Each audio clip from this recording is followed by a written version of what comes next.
Ça va être en anglais. En grande partie, ça va être dans les deux langues. Mais la présentation de Nick Watts will be in English. So if there's still any people who need or want translation, I think there's headphones outside.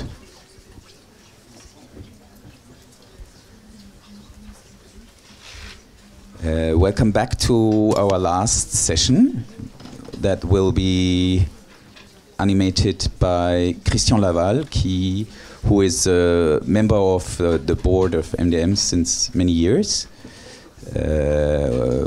You can present more about yourself later if you want. And Élise, who is, in English, responsible of Asia and Eastern Europe unit, something like that. I know in French. So he works at the international operations and who has worked as well a lot as she works on Philippines and Nepal and on other subjects before on environmental health and those issues, and you will both facilitate that last roundtable, and then Philippe our Président, will conclude. Merci Nicolas, bonjour à tous. La question du changement climatique et du lien avec la santé des populations est une question qui revient souvent dans les débats à Médecins du Monde, notamment à travers la question de l'impact du changement climatique sur nos terrains d'intervention et de comment accompagner ce changement. Mais je crois que nous n'avons pas encore collectivement répondu à ces questions et c'est pour ça qu'on a souhaité inviter Nick Watts, le docteur Nick Watts qui est à côté de moi, qui est le directeur exécutif du Lancet Countdown, Tracking Progress on Health and Climate Change. En français, le compte à rebours du Lancet, qui mesure les impacts en matière de santé et de changement climatique, qui est une collaboration de recherche indépendante et multidisciplinaire entre des centres universitaires du monde entier. C'est un projet qui est basé à l'Institute for Global Health de l'University College de Londres. C'est un projet qui permet de suivre et d'orienter les progrès vers un monde qui réagit au changement climatique d'une manière qui protège et qui promeut la santé publique. Chaque année, donc, il y a un rapport qui est publié dans The Lancet qui suit une série d'indicateurs qui démontrent que cette transition est extrêmement importante, qu'elle est possible, mais qu'il reste encore du travail à faire. Alors Nick est médecin diplômé de l'Université d'Australie occidentale. Il est formé en santé des populations et en politique publique. Donc nous sommes très heureux aujourd'hui de l'accueillir et je vais donc lui laisser la parole pour sa présentation. Hello. Hello, hello, hello. Okay. My name is Nick. Thank you very, very much for the very kind introduction. You missed one important thing. I am Australian. So I apologize to the translators if they can't understand my accent. Okay. We have 3 hours, 4 hours. We have 3 hours. We have 3 hours, then a 10-minute break, and then we come back for another 2 hours. We have 30 minutes. We're going to talk through a whole range of different things, talking through the different ways in which climate change, global environmental change, impacts human health, undermines the social determinants of health and the environmental determinants of health. And then we're going to talk a little bit about what the response looks like, what the response from national governments, from cities, from humanitarian organizations, from the research community, from doctors, from nurses, all of that. Can I ask a quick question? Are there any New Zealanders in the room? Good. How many people here have some sort of clinical training? Nursing, pharmacy, physio, medicine? Okay. About halfway through my medical training, there was a neurosurgeon who gave us a lecture, and it was actually 3 hours.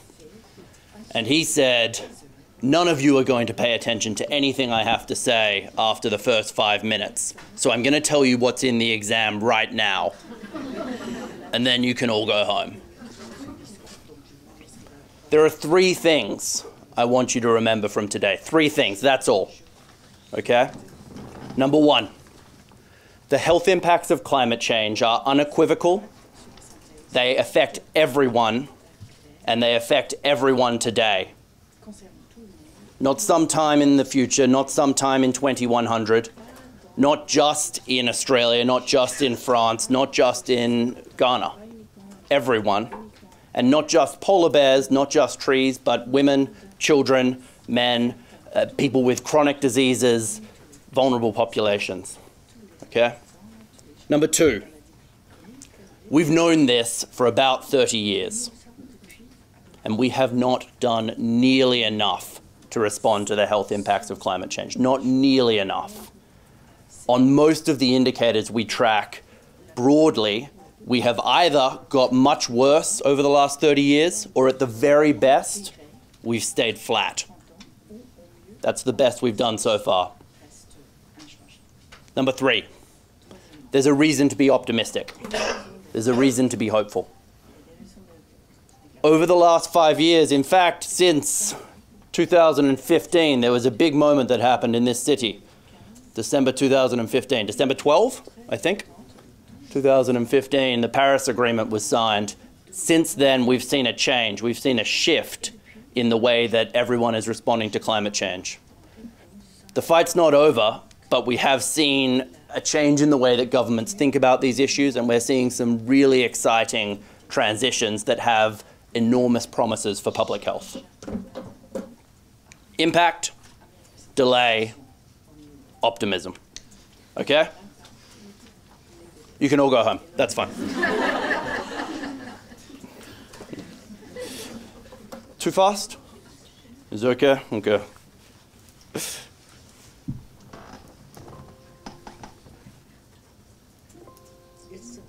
What does it think? Point here, maybe. It's just going up and up. There we go. All right. Okay. I'm going to talk mostly about data from the Lancet Countdown. We're a collaboration of 27 universities, UN agencies scattered around the world.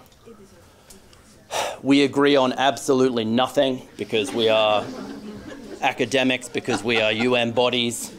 And yet we manage to agree once every year on this report. We manage to agree once every year on the 40, 50 pages, the 41 indicators that we track. As well as reports, we create diagrams that no one can understand.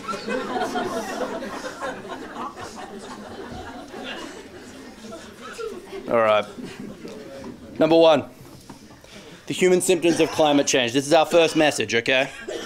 The human symptoms of climate change. They're unequivocal, they're potentially irreversible, and they're affecting everyone around the world today. Why do we think that? Let's just take a couple of examples. We won't talk through everything, but let's talk about heat. Okay, that's the simplest of these impacts. Effectively, climate change is more energy going into a fixed system. More energy into a fixed system, increased volatility. Increased volatility, change. And humans, our physiology, our kidneys, our hearts, our brains, they don't like change. Okay? They don't do well with change. In 2017, the world experienced an additional 157 million exposure events from extremes of heat each year. That's a baseline from back in the sort of 1980s. That's an additional 157 million going up every year. Most of that is concentrated in India. Most of that is concentrated in Pakistan, in China. but also in France, right? France has had its own run-ins. Western Europe has had its own run-ins with heat waves. 2003, 2011. These were big, big national events that I'm sure you know much more about than I do. Extremes of heat, they cause trouble for people with congestive heart failure. They overload the heart. They cause trouble for people with pre-existing renal disease, kidney disease. They overload, they dehydrate the kidneys. And most importantly, they're causing trouble for people who are unable to take care of themselves. People that don't have access to social services, don't have access to healthcare, pre-existing sort of vulnerable populations. That's not where it stops. As it turns out, when things get really hot, if your job is working somewhere outdoors, outside of a lovely room like this where you have shade and you have air conditioning, if your job is working out in a field somewhere or working in construction, there are physiological limits to the amount that you can work while you're outside. Yeah? Those physiological limits are very well understood, thanks to mostly the US military. It's sort of one of the few things they've offered us. Using some of their equations and using some of the information we get from NASA, from the UK Met Office, from the World Meteorological Organization, we can calculate that around 153 billion hours of labor were lost last year, 2017, as a result of these extremes of heat. Now again, most of that is concentrated in India and most of that is concentrated in Pakistan. But that roughly correlates to a 5.3% reduction in total labor capacity from baseline. It's an enormous amount of impact. In India, it's 7%. In China, it's 1.2%. 1.2% of China's workforce, the outdoor sort of workforce, unable to engage in physical labor as a result of these extremes of heat that, as we can see, are persistently rising. Let's talk about food security, yeah? Climate change hits you directly. It hits you directly through heat, through flood, through drought, but also indirectly. It attacks the food systems that we depend on for good health. We know that for every 1 degree of warming that we see, we expect a 6% reduction in global rice capacity, in global rice production. We know that by the end of the century, we expect to see a 62% reduction in global capacity to produce maize. Now, rice, maize, those are essential crops, essential staple crops that large portions of the world depend on for essential calories. That's an enormous shift. And that's not even under the worst scenarios. Those projections, those are under the business as usual scenarios. Things could get much worse. Things might get a little bit better. But that's sort of the middle of the road scenario there. I've got a lot of graphs. Don't worry too much. They're mostly just nice pictures. All of our data is freely available online. All of the data behind the graphs is also freely available. So if you want to go and check it out, if you want to check it out and look at what it means for the populations you work with, you can do that. Oop. We talk a bit about vector capacity.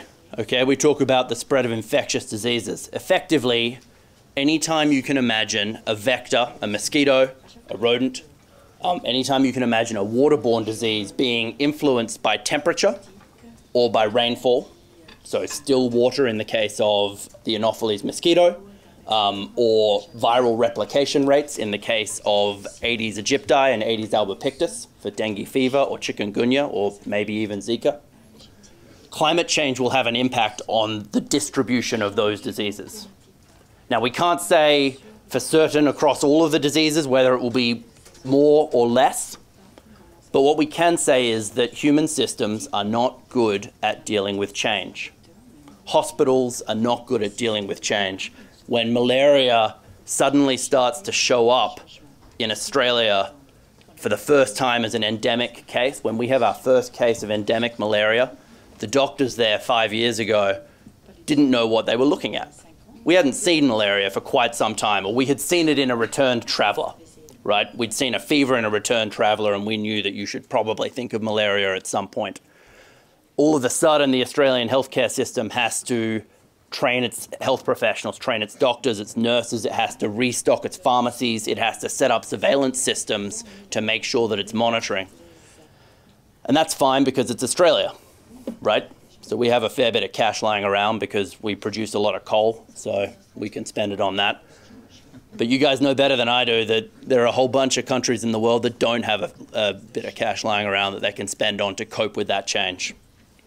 In the case of dengue fever, from 1950 through to 2015, we see an 11.1% increase in the vectorial capacity for the transmission of dengue. Environmental factors driving, so we know dengue fever is growing at an enormous rate. Large parts of that are due to trade and urbanization. 11.1% of the rise that we've seen is due to climate change, and that's just to present day. Okay, this is not something that happens at the end of the century anymore. Let's talk a little bit about migration, okay? Again, I'm sort of dipping into areas that I know you all know much more about than I do, but I have an unhelpful diagram, so, you know. At the very, very simplest of levels, migration is complex, that's fine, but at the very simplest of levels, if we follow along a business as usual scenario to the end of the century, we see a global average temperature rise of around 4.6 to 6.8 degrees Celsius from pre-industrial levels, okay? Follow along a business as usual scenario. That results in 0.4 meters of sea level rise as a result of thermal expansion, and it results in 0.7 meters of sea level rise if we end up with some of these positive feedback cycles that result in sort of ice shelf collapse, okay? That's 1.1 meters of sea level rise. At the simplest of ways of thinking about this, over 1 billion people currently live within 1.1 meters of sea level. At the very simplest way, over the course of that century, we expect to see over 1 billion people having to move as a result of sea level rise. There are already 7 countries in the Pacific and the Indian Ocean that do not plan to exist by the mid-century. They have agreements with the Australian government, with the New Zealand government, with the American government to move their entire country, their culture, and their population because they don't plan to exist.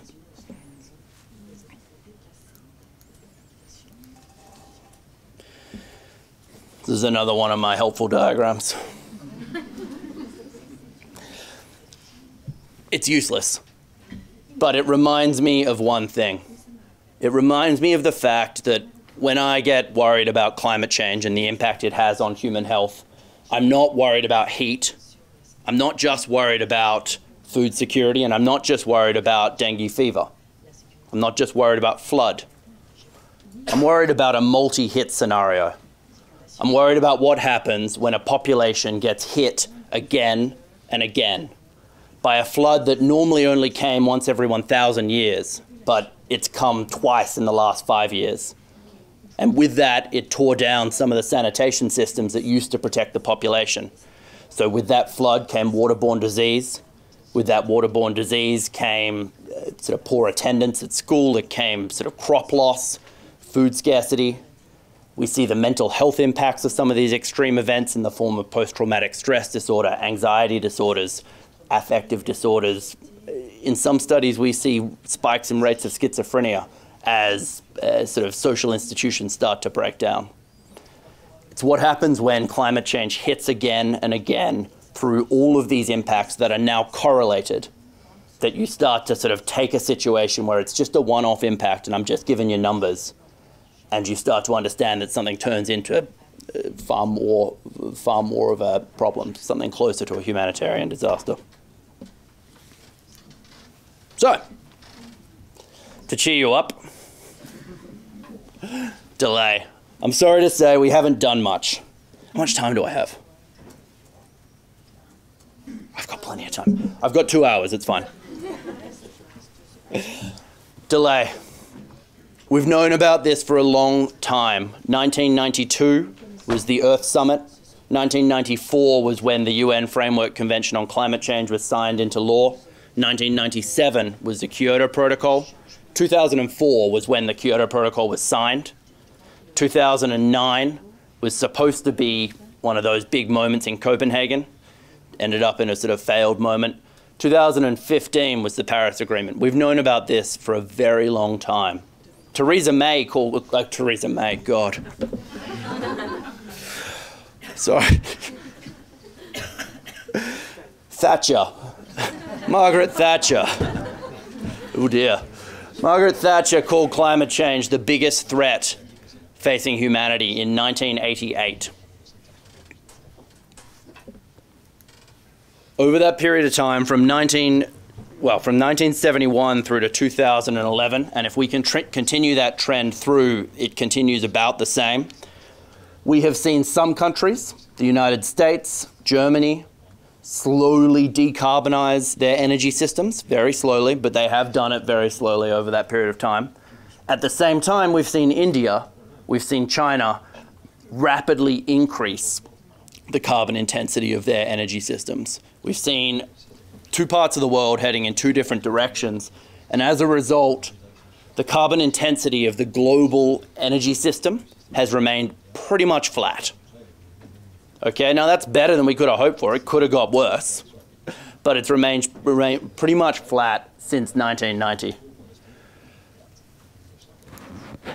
At the same time, we've seen access to clean, sort of reliable, safe, healthy electricity flatten out as well. If you go back 10 years, these graphs still look flat. This is just a graph of access to reliable electricity and then access to clean electricity.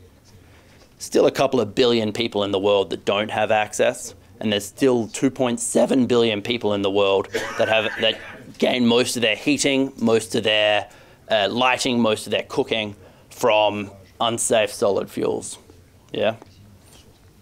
This is all my positive stuff. I'll move on. I'll move on from all of that because I think it is a little dark. The world hasn't done nearly enough to respond to climate change over the last 30 years, but just recently, just in the last 5 years or so, we have started to see a change. We've started to see momentum build, okay? And I'm not here to sort of say that we've solved the problem, but I am here to say that there's been a reason for optimism. Firstly, we look at health system adaptation. We've seen countries around the world, with the help of the World Health Organization, the World Bank, organizations like your own, begin to respond to some of the health impacts of climate change. Now, I say that some of that is specific programs. Some of that is the work I was talking about, training up doctors to recognize malaria, stocking up your pharmacies, having surveillance programs in place. But some of it's much simpler than that. The most effective thing we can do to respond, to adapt to climate change, is often the really simple stuff: poverty reduction, health system strengthening, allowing communities to respond and adapt, and developing community resilience to some of the threats that we can't predict. We've slowly seen that start to improve over the last 10, 15 years or so.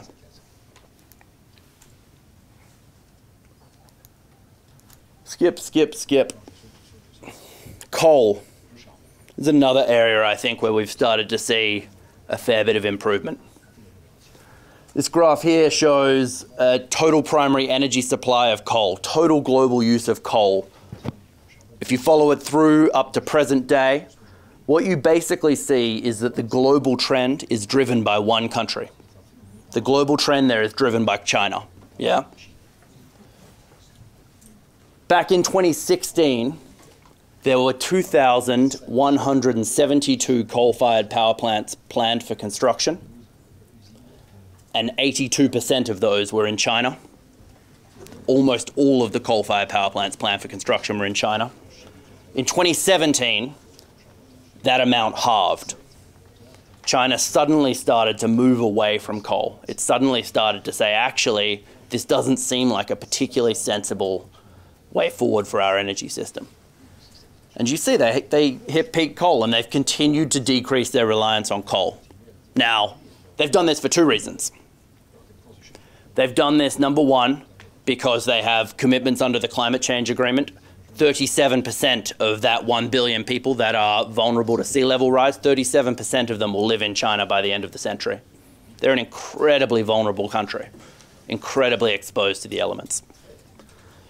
Number two, about 1 million people die every year from air pollution in China. About 1.2 million people every year. It's responsible for 0.9% reduction in their GDP, in their economy. And about 62% of that comes from coal. And that's because they put all their coal plants just north of their big cities. The wind starts to blow, the wind sort of shifts around, and it sort of flies into big places like Beijing, Nanjing. The air pollution there is, the last time I was there, in fact, the air pollution on my monitor read 999. I think in London it reads sort of 12 to 15. In Paris it will read somewhere between 15 to 20. These are the air quality index monitors. Two reasons why China moved away from coal. Firstly, because of climate change, and secondly, because of public health. Because when they did the analysis and when we worked with them to do some of this analysis, what we could demonstrate was if you phased out coal, yes, it would cost a little bit of money to start with, but very quickly you would start to see a healthier population. You'd start to see kids no longer showing up with exacerbations of asthma or chronic obstructive pulmonary disorder. You'd start to see over a longer period of time reductions in stroke and heart attack, and you'd start to see a healthier workforce that would contribute back to your economy. And that alone, those healthcare savings alone, would pay for that investment easily.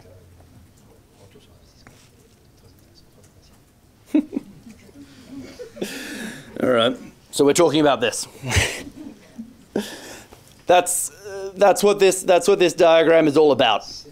This diagram is ridiculous and it's unhelpful, but it's available online. And behind each of those lines is a whole series of references that demonstrate the science behind what I'm about to say.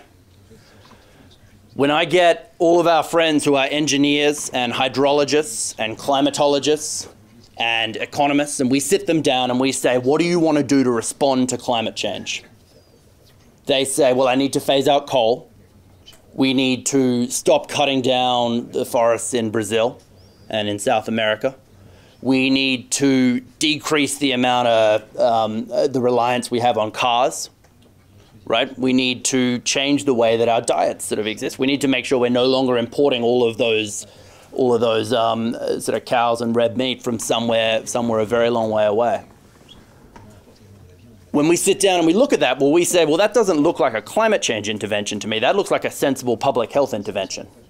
You're talking about cleaner air, and we know that 7.1 million people die every year around the world from air pollution, from indoor and outdoor air pollution. You're talking about physical activity, redesigning cities around people rather than cars. And you're talking about healthier diets. Australia, I don't know about France, but Australia, we consume 5 times the recommended dietary intake of red meat. 5 times. We're some of the worst in the world. As a result of that, we have some amazingly high rates of colorectal cancer, and we have some amazingly high rates of ischemic heart disease, and we're quite an obese population. You don't have to go to zero. You don't have to go to zero red meat. You just have to decrease down to the recommended dietary intake or something a little bit below that, and you end up hitting quite a few of the targets you want to hit there. All of this is to say this diagram talks us through the different health benefits of the response to climate change. As it turns out, it's just a sensible, cost-effective public health intervention. Okay. Does everyone remember the 3 statements? Who laughed? Someone laughed. Impact, okay? The human symptoms of climate change are unequivocal, they are potentially irreversible, and they are affecting the health of populations around the world today. Impact. Delay. For the last 30 years, we've done... There was a young woman in the room earlier. Is she still here? No. She's gone? She is there. Okay, I won't swear. For the last 30 years, we've done not very much. That's my polite way of putting that. How's that? That's put lives and livelihoods at risk. Number 3, we're just starting to see the beginning of a transition. I never thought we would see countries, entire countries, phase out coal. France, Canada, the Netherlands, the United Kingdom, 27 countries around the world have committed to phasing out coal by 2030. That's an enormous, enormous shift that we didn't think we would see. Electric vehicles have reached cost parity with their non-electric counterparts 3 years ago. That's a huge transition. And we're expecting to see many other things that have come along the way. So we have impact, we have delay, we have optimism. And then we have my final message, which is just to make sure that you were actually listening and there was actually a 4th message.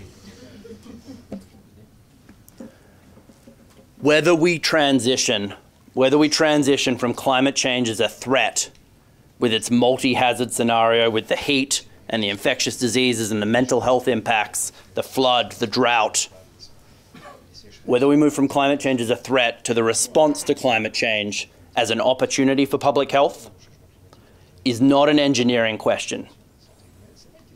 The engineering, the technology exists. It's existed for a very long time. It's not an economic question. Coal is no longer cheaper than solar. It's no longer cheaper than solar in France, and it's no longer cheaper than solar in Africa. It's not a finance question. There's plenty of money out there. Whether we go from climate change as a threat to the response to climate change as an opportunity is now entirely a political question. And that's why the health profession is so important.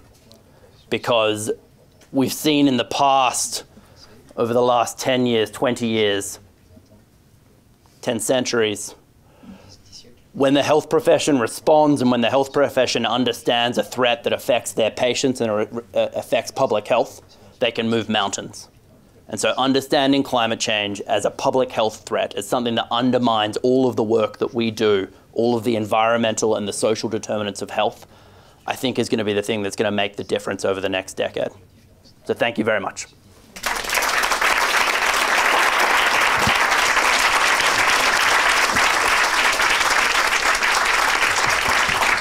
On a combien de temps? Bien.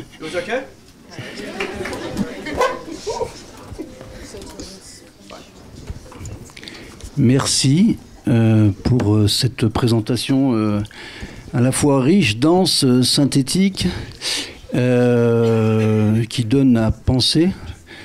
Pas seulement du côté de l'optimisme peut-être, mais enfin bon. Voilà, on a une demi-heure pour discuter parce que ça nous paraissait important qu'il y ait cette conférence de Nick Watts. Je pense qu'il pose de façon différente un certain nombre d'interventions qu'on a eues précédemment, en fait, sur les éléments structuraux et la manière dont on articule du local et du global, et aussi sur peut-être la manière dont vous présentez ces enjeux en disant tout le monde est concerné. C'est vrai que dans le champ humanitaire et un médecin du monde plus particulièrement, tout le monde est concerné, mais on s'occupe aussi des plus vulnérables. On dit on s'occupe des plus vulnérables. Donc en fait, peut-être qu'une première série de questions pourrait être posée sur... au-delà de tout le monde est concerné, on parle de déterminants sociaux. Si on parle de déterminants sociaux, on parle d'inégalité sociale de santé. C'est une réflexion que vous n'avez pas développée. Je pense que vous l'avez. Ça serait intéressant quand même, après cette perspective très très générale nécessaire, que l'on puisse peut-être mieux comprendre parmi les vulnérables comment vous identifiez peut-être les plus vulnérables. Enfin voilà, c'est peut-être une première série de questions que je lance. Alors soit vous pouvez répondre, soit peut-être cette première série peut être complétée par d'autres questions.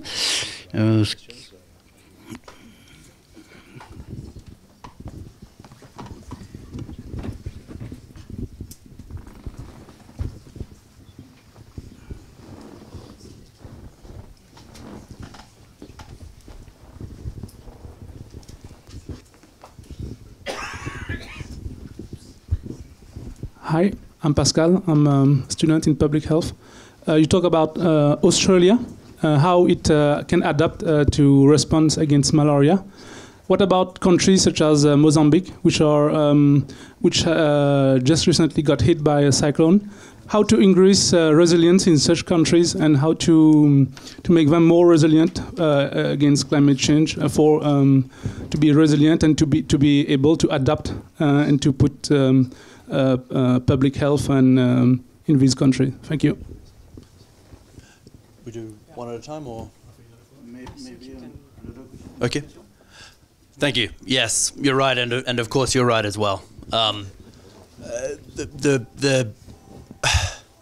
The horrible and perverse irony of climate change is that the countries who contributed the least, in fact, the countries who contributed literally nothing to the problem, are the countries who will be hit first, who are being hit first.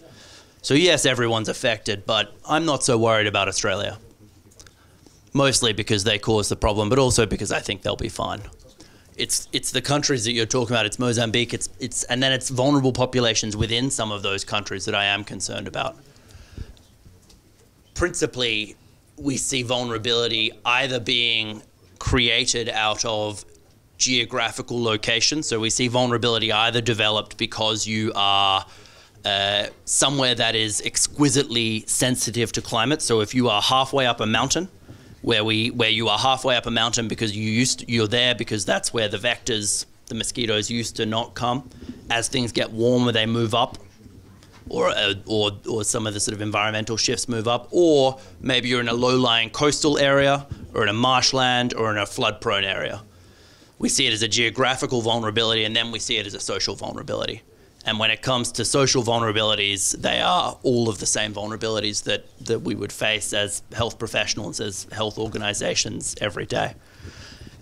The other perverse irony of climate change is it takes health inequalities and health inequities and it amplifies them.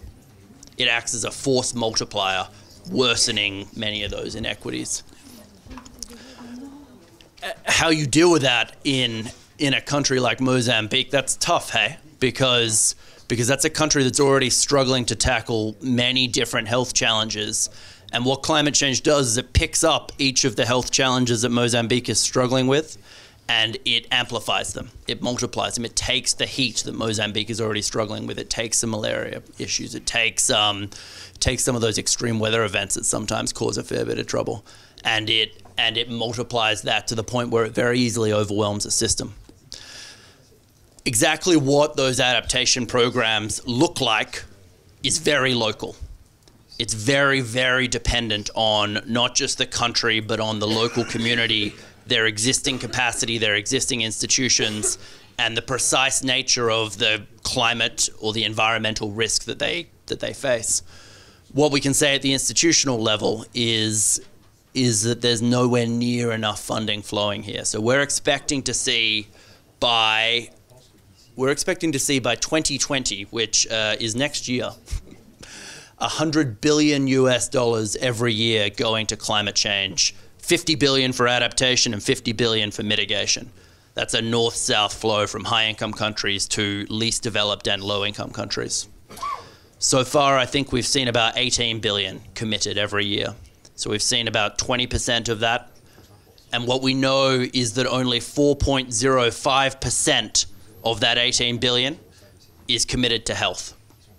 A lot of it is committed to things outside. It's committed to protecting buildings. It's committed to protecting financial institutions, financial mechanisms for insurance. But we don't think enough about protecting our sort of core public health infrastructure. Some of the first steps, I think, are making sure that in the event of an extreme weather event, in the event of something that would otherwise overwhelm a hospital or a clinic or a health system, that health system is able to stand. It's not something that collapses, because we see the worst impacts of climate change when a hospital is overwhelmed, when a health system is overwhelmed.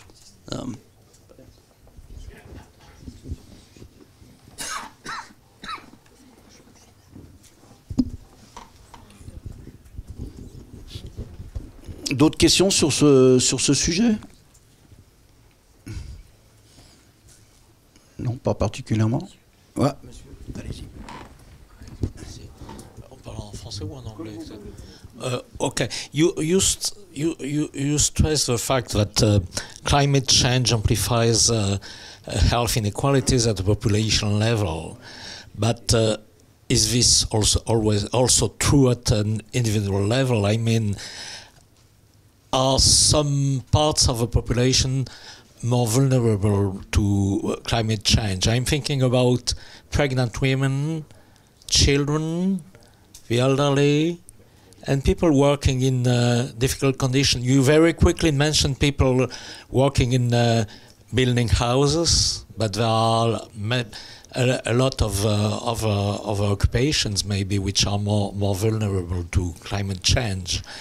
And my second point is, what about the interaction between climate change, which mainly means temperature increase, and exposure to other risk factors for health, for instance, endocrine disruptors or this kind of chemicals?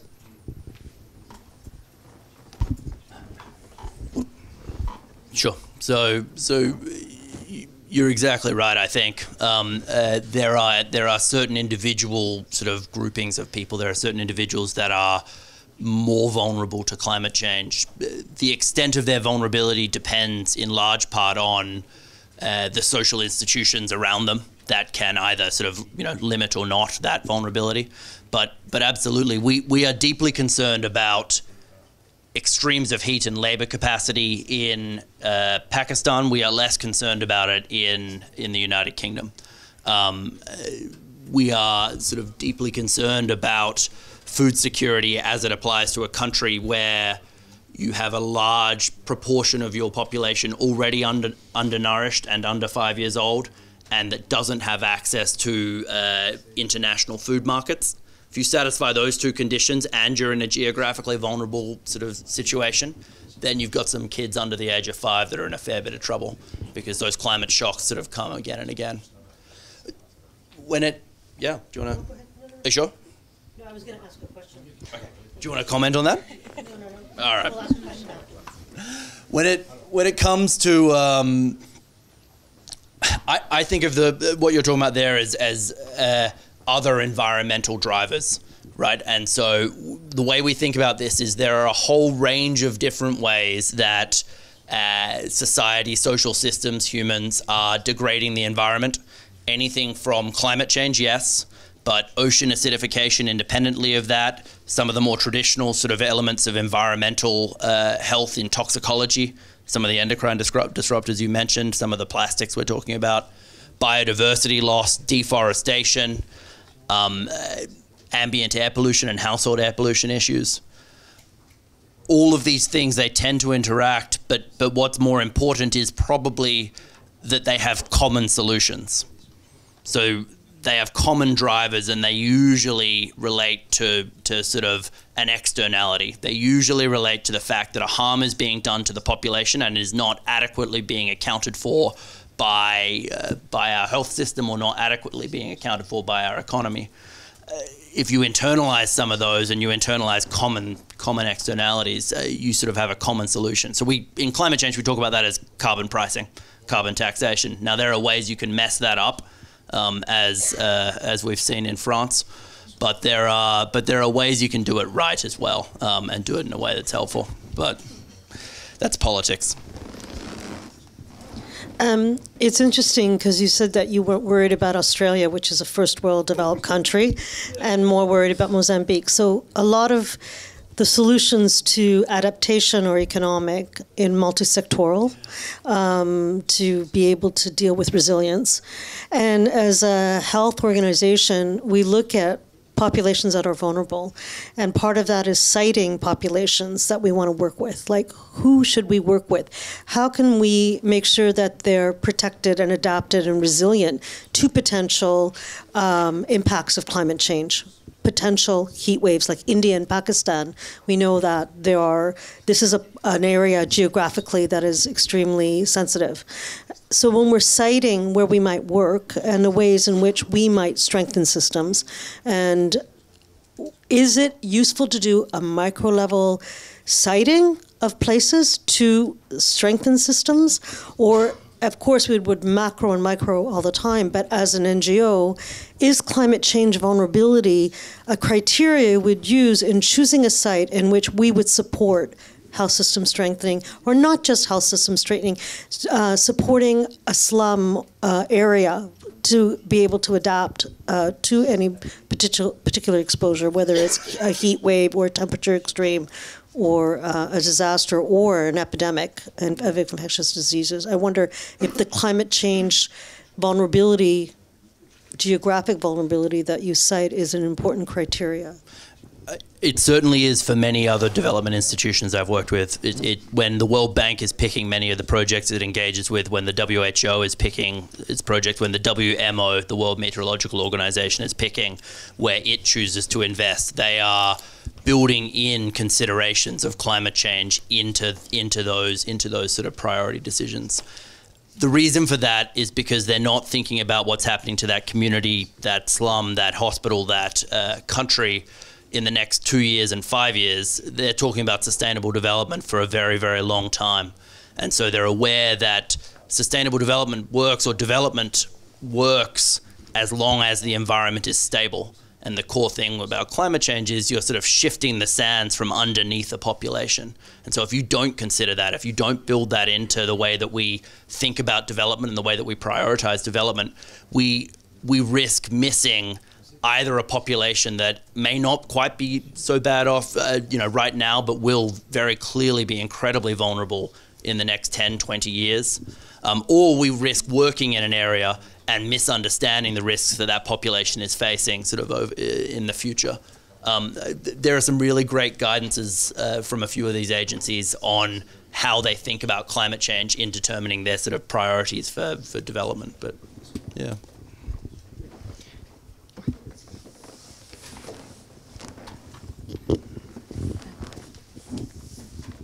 My name is Diana Benjay. I work at Action Against Hunger in the research department. So my question is on food security.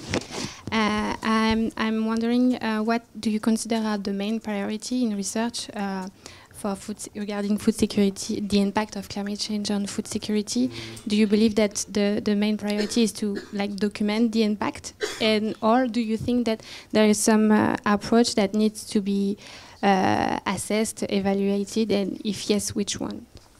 It's a really, really great question, because food security is, if you had to pick a single indicator, if you had to pick a single thing you should be worried about, it's food security when it comes to climate change.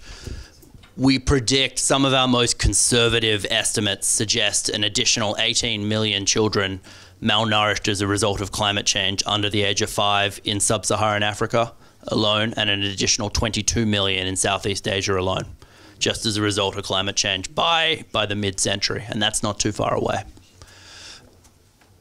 So there's absolutely a need to study and understand more of what makes a country, what makes an individual, what makes a household vulnerable to some of those impacts, some of those sort of food security effects. I'm slightly of the opinion that I'm sick of people telling me just how bad climate change is, because I kind of get it. Instead, I think we need to spend far more of our time focusing on what those solutions are and getting down on the ground and demonstrating that some of those solutions have effect, right? Some of the most impressive things I've seen in response to climate change was when, I don't know, in southwest Poland, they shut down a coal-fired power plant and they monitored admissions to their emergency department every single day for the 3 months following that. And they saw this 48% drop in kids presenting with exacerbations of asthma 3 months after they shut down. It's the demonstration of some of these solutions that I think are important. When it comes to food, we have this really perverse situation.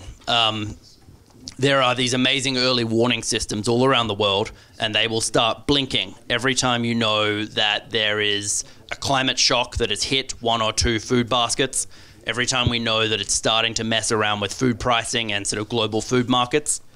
And they blink, and they blink, and no one does anything. And then 5 years later, we have a disaster that sort of hits, and everyone goes, well, we clearly should have known about this. How did we not know about this? And the answer is everyone knew about it. It's just those early warning systems weren't translating from warning into action. And I think there's a really interesting piece of research there and a piece of work there to look at exactly why those early warning systems don't do what they're supposed to do. You talk about 6 countries which gonna disappear in a few years because of climate change. What are the strategies for the population to integrate the climate migrants in other countries without violence? Yeah, indeed. Sorry, I didn't realize you wanted it to happen without violence. Yeah, it's tricky. Now, let me be clear.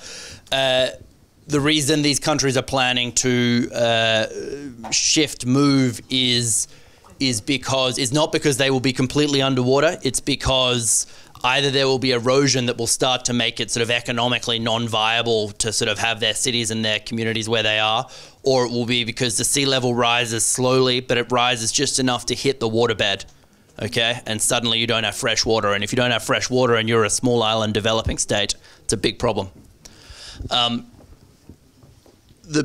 The simple answer is, bugger all. The simple answer is there isn't much in the way of sort of effective strategies. Now, these are small populations that we're talking about that are moving because some of these are very small island developing states, and so they share a lot in common culturally with New Zealand, with parts of Australia. What gets me really concerned is less the small island developing states, because that there is planned migration. So in some ways we think of that as an adaptation strategy. It's a bit of a terrible adaptation strategy, but it's something that was planned and was sort of happens over the course of, a decade, 2 decades. What is more concerning is when you look at somewhere like Bangladesh. Right there are a couple of 100 million people, low-lying land. We see monsoon patterns shifting in a way that's really erratic and really, really sort of concerning. Bangladesh is not so far away from Australia. And Australia has a pretty horrible track record when it comes to refugees, asylum seekers, migrants. That's the situation I get really concerned about. And the very sad answer is nothing. There isn't a strategy in place for Australia to deal with that. When we start to talk about environmental refugees, when we start to talk about climate change refugees to groups like UNHCR, they get a little bit nervous. And I can understand why they get nervous, right? It's politically difficult. But it's a situation that I think is coming, and it's a situation that we've already started to see in parts of the world. There are some really great, really interesting papers. The science is complex, right? Migration science is complex, and it's mostly just hand-waving. But there are some really interesting studies looking at long-term droughts in Syria and long-term droughts in Sudan that lead to migration, that lead to violent conflict, that lead to food spikes, that lead to civil war. That's another reason I think that we have to sort of be particularly concerned. I didn't answer your question, I just agreed with you. Donc la première série de questions, c'était plutôt au sujet des impacts du changement climatique et des questions de vulnérabilité des populations et des territoires. Pour la deuxième série de questions, on voulait plutôt, alors Nita a commencé déjà à en parler, mais parler des questions d'adaptation et des questions de résilience des gouvernements, des autorités locales, peut-être aussi de la société civile. Est-ce qu'il y aurait des questions à ce sujet dans la salle ?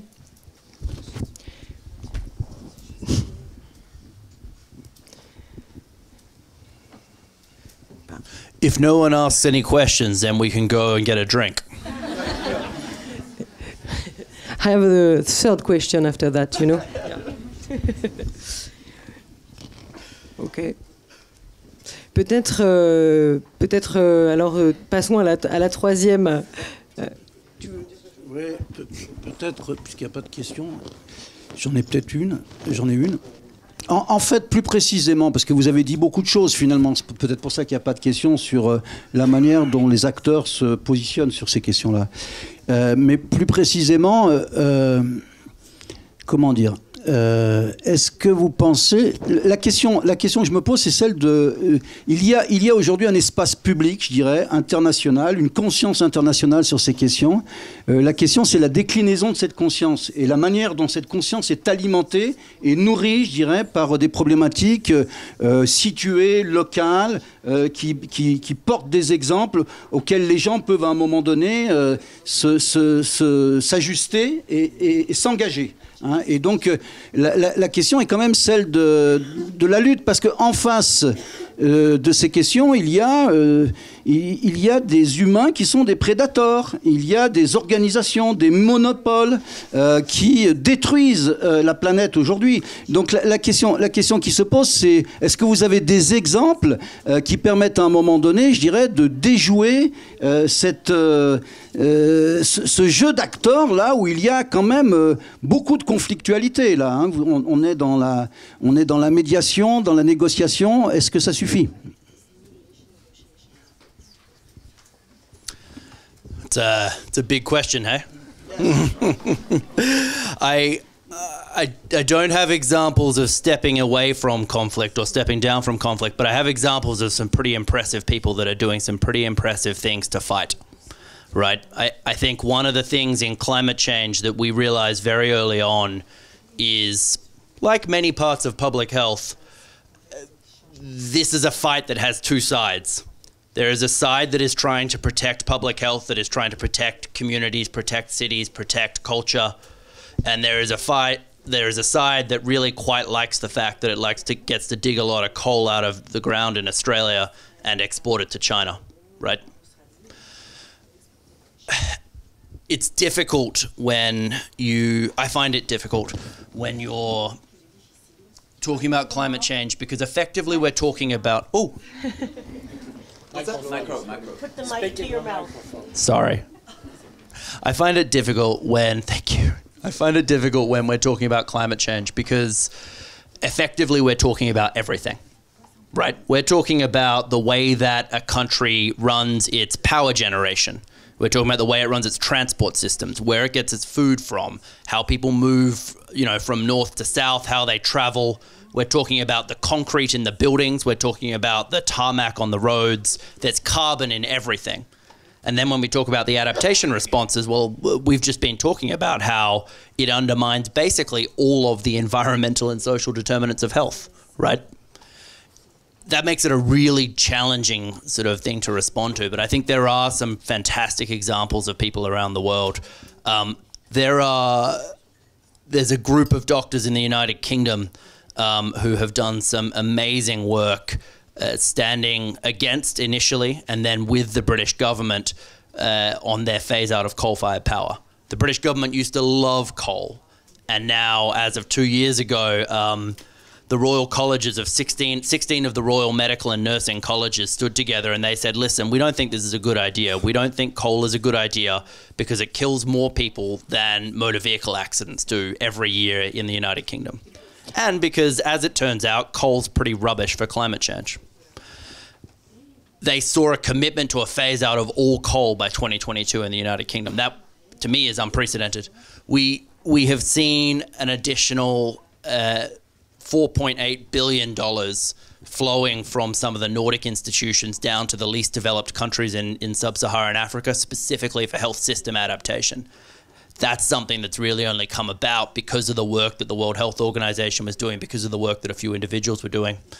So I see little lights of sort of positivity, lights of reason for optimism, mostly in the friends and the colleagues and the people I work with all around the world.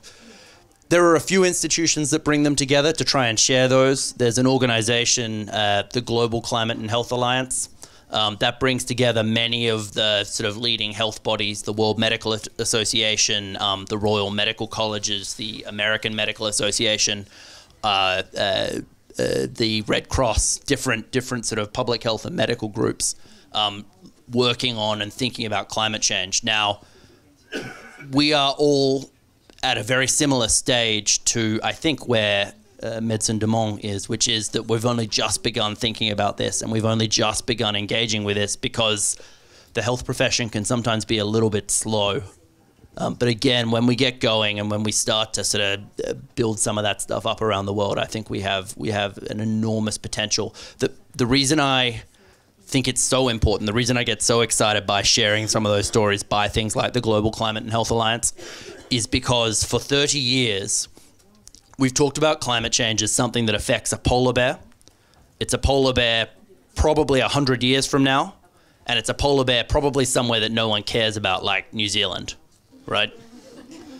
When you talk about climate change as not just an environmental issue, but as a human health issue, we understand that it affects us today, it affects people in my community and every community around the world, and there's a degree of urgency, and we can understand it. We understand what heart failure looks like, or what stroke or kidney disease looks like. We don't understand what parts per million of CO2 equivalent look like. That's why I think that's important.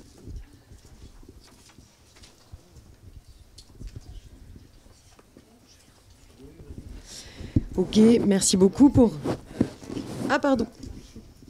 Alors, c'était pas tout à fait une question, c'était aussi, pour rebondir sur ce que vous disiez, on a parlé, j'ai beaucoup entendu parler de vulnérabilité, et je voulais essayer d'attraper aussi la notion de la vulnérabilité, peut-être dans l'autre sens, sur les potentialités que les populations vulnérables, finalement, finissent par développer quand elles sont confrontées à des difficultés importantes. On sait, moi par exemple, je suis un peu issue de la lutte contre le sida, on sait que c'est souvent dans les pays d'Afrique subsaharienne où l'épidémie a été catastrophique que les personnes ont réussi à trouver elles-mêmes des réponses aux situations difficiles dans lesquelles elles se trouvaient. Donc finalement, la vulnérabilité n'est-elle pas une force ? Voire même une puissance pour trouver des réponses aux questions auxquelles on est confronté. Et puis, alors si j'ai peut-être une question sur la notion d'alliance que vous évoquiez. Dans la première slide, vous êtes visiblement surtout des universitaires, c'est ça ? Est-ce qu'il y a, peut-être je me suis trompée, hein, mais du coup, est-ce qu'il y a des idées d'essayer de vous associer au-delà des scientifiques, finalement, avec aussi, en faisant des croisements des regards, avec justement le politique, avec justement les populations civiles, quoi, voilà. Sur cet enjeu climatique où il est nécessaire de prendre de la hauteur, est-ce qu'on essaye d'avancer aussi en alliance et en croisant les regards de tout le monde, quoi, je ne sais pas si je suis claire, mais bon. I agree.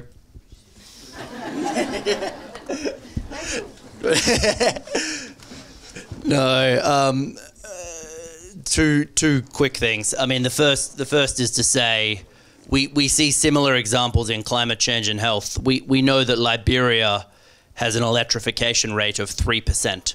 3% of the country has access to reliable power generation electricity.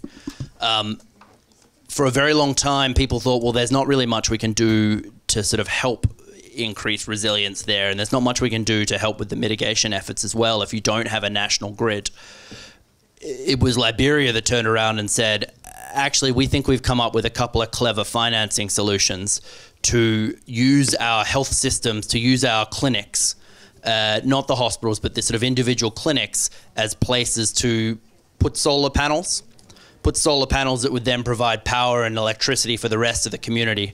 And that works because it's a microgrid solution. It's a solution that comes from the community.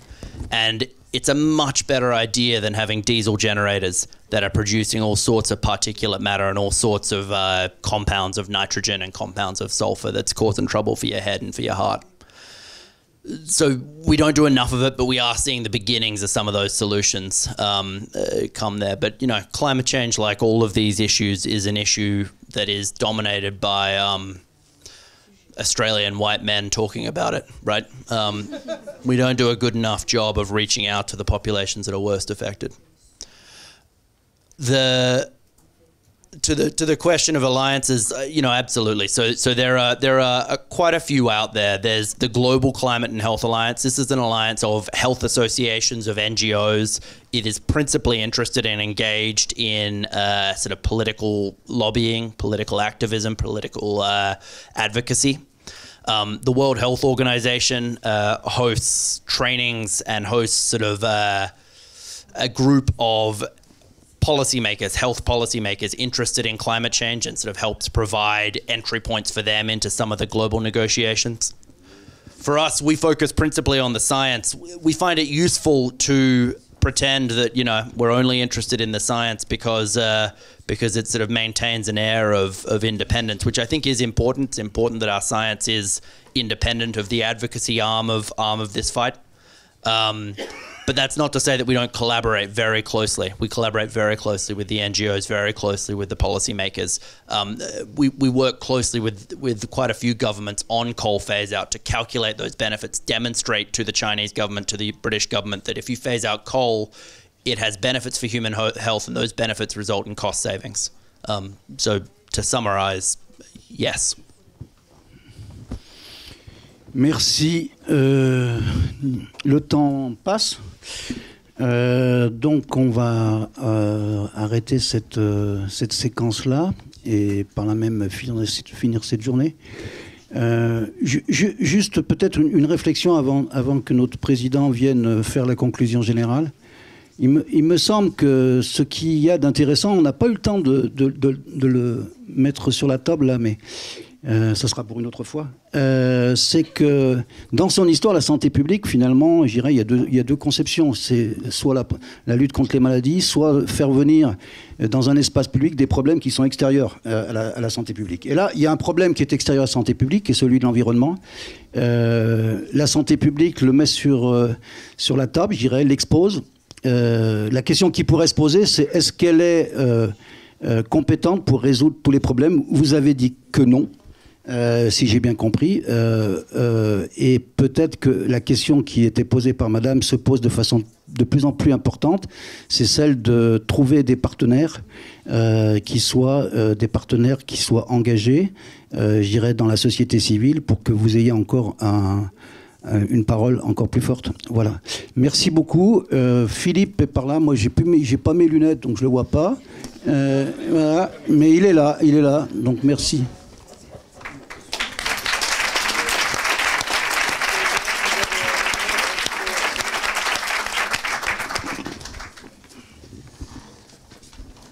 Bon, ben merci beaucoup.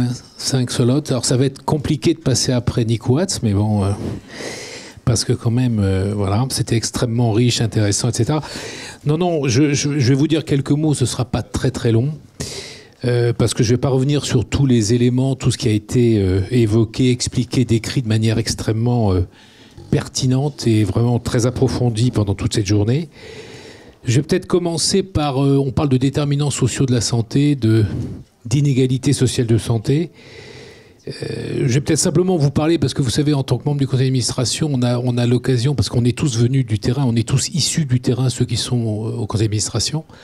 Et donc c'est important pour nous de visiter les terrains autant que faire se peut. Et je vais commencer par ça, parce que récemment, donc encore cette semaine, j'étais à Gaza et en Cisjordanie. J'ai pu constater l'impact de l'enfermement à Gaza et des violences à la fois policières et à la fois des colons en Cisjordanie. Et donc l'impact sur la santé est quand même considérable. Je vous fais pas un dessin. J'ai été récemment sous l'échangeur de l'autoroute du Nord à La Chapelle où sont, je crois, 800 à 1000 migrants afghans, pakistanais principalement, qui sont. Alors j'ai discuté à l'heure du déjeuner avec une bénévole médecin parce qu'on est là tous les jours, je crois, presque tous les jours, pour faire des consultations en clinique mobile. Ces gens-là, ces personnes sont dans un état de physique très dégradé, en santé mentale, ils sont vraiment sidérés, sans aucun espoir. Et puis j'ai été aussi récemment, il y a 2 mois, je crois, à Moscou, où on a un programme travail du sexe, et on s'aperçoit que la criminalisation de ces femmes, parce que ce sont principalement des femmes qui sont en fin de compte des déplacés des anciennes républiques soviétiques, sont niées, c'est-à-dire que leur existence est niée, et il y a un impact évident, immédiat, c'est que leur séroprévalence en VIH est, je crois, 3 à 4 fois supérieure à celle de la population générale. Voilà. Donc voilà, c'était un peu pour ouvrir un peu par rapport à tout ce qui a été dit.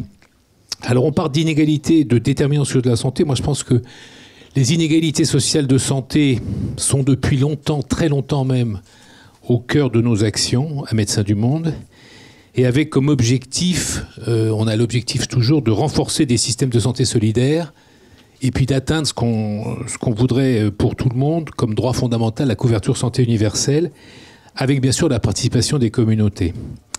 Alors le problème majeur qui se passe en fait, et on l'a évoqué tout au long de cette journée, le problème majeur à mon sens et au sens de beaucoup, c'est que depuis quelques années, que ce soit en France, en Europe ou dans le monde, on assiste à des choses qui deviennent carrément incontrôlables et insupportables pour les populations les plus précaires, et ça commence même à déborder sur des populations qui sont légèrement moins précaires. On est donc dans des logiques non pas de soins, comme on l'était initialement, mais plutôt dans des logiques de survie. Je rappelle quand même qu'il y a des gens actuellement qui meurent en Méditerranée, puisque aucun bateau de secours, de sauvetage n'est possible. Bon, ça n'est qu'un exemple. Donc on voit bien que ces déterminants sociaux de la santé et l'injustice sociale sont clairement et étroitement liés. On l'a vu pendant toutes ces journées. Alors je m'excuse un peu, là, les quelques mots que je vais dire, c'est plutôt MDM centré. Je m'excuse pour ceux qui ne sont pas vraiment à l'intérieur de notre communauté, MDM. Enfin, ils n'en sont pas loin puisqu'ils sont ici. Alors quelle perspective pour une ONG comme la nôtre, qui est médicale, qui est médico-sociale, qui est politique et qui se veut activiste, dont le projet associatif revendique l'accompagnement des communautés dans leur volonté de changement social. Comment faire pour bouger les lignes, pour faire bouger les lignes, sortir de cette zone de confort dans laquelle on est parfois, et crever un peu, repousser un peu ce plafond de verre et nos limites. Ça a été évoqué, le côté politique, l'engagement politique. C'est clair que la santé environnementale est clairement politique, c'est évident, ça a été dit au cours de cette journée. Donc comment faire pour lutter contre les visions à court terme de nos décideurs ? Comment lutter contre les contre-vérités et le déni de nos politiques, qu'elles soient, et leur manque manifeste de courage ? Comment éviter d'être instrumentalisés, d'être leurs alibis, d'être l'alibi des puissants et leur bonne conscience parfois ?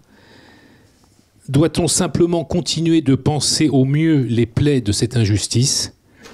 Voilà, donc ça c'est des questions. Donc quelle est l'étape pour nous, MDM, et pour des associations comme nous, quelle est l'étape suivante ? Et l'enjeu pour nous, à mon sens, est essentiel pour une ONG comme la nôtre. Nous devons, ce que nous faisons déjà, mais encore plus, travailler avec la société civile, ça a beaucoup été évoqué, les citoyens et toutes les forces innovantes qui sont nombreuses partout dans le monde.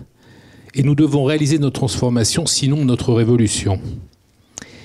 Nous devons nous allier avec force avec cette capacité mobilisatrice croissante partout dans le monde, qui lutte contre les effets néfastes du changement climatique qu'a évoqué Nick Watts et revendique davantage de droits sociaux.